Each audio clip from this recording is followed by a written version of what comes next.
Mahasiswa Universitas Terbuka Mata Kuliah Hukum Tata Negara.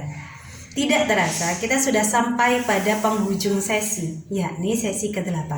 Pada sesi kali ini kita akan belajar mengenai hubungan antara cabang kekuasaan, yakni eksekutif dan juga yudikatif.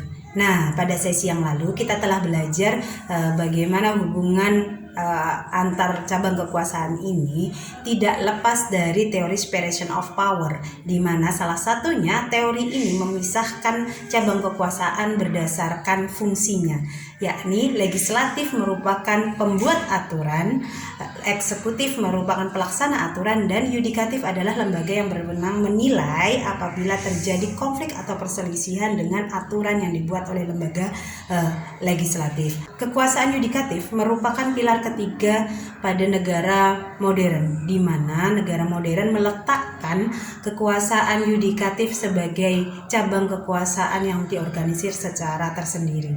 Pengorganisiran secara tersendiri ini dimaksudkan untuk menjaga independensi hakim selaku pelaksana kekuasaan yudikatif dalam melaksanakan kegiatan dari cabang kekuasaannya dan tidak dipengaruhi maupun terdapat campur tangan dari lembaga eksekutif maupun legislatif.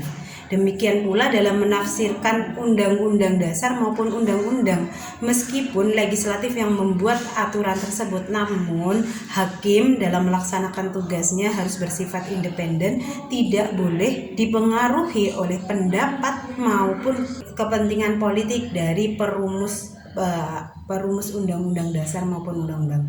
Hal ini dikarenakan pembuat aturan tersebut bisa jadi terjadi kelemahan atau kekaburan dalam menafsirkan peraturan perundang-undangan, sehingga dibutuhkan hakim yang bersifat independen dalam melaksanakan tugasnya.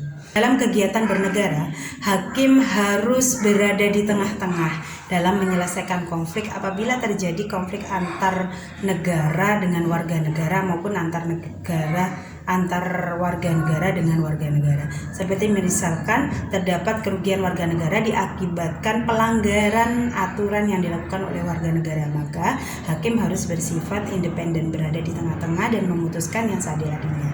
Begitu pula ketika terjadi pelanggaran hukum yang dilakukan oleh negara, baik melalui keputusan tata usaha negara maupun melalui pengujian peraturan perundang-undangan, maka hakim juga harus bersifat netral, berada di tengah-tengah dan memberikan putusan yang seadil-adilnya.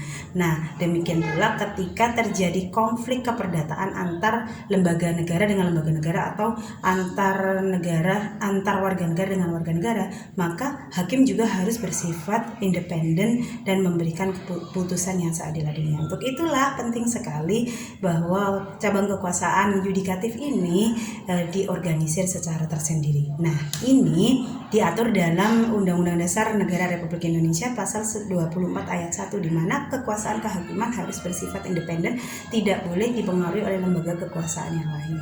Demikian yang saya sampaikan. Sampai jumpa lagi, sampai ketemu lagi pada mata kuliah yang lain. Selamat belajar, semoga sukses dan lulus dari mata kuliah ini. Terima kasih.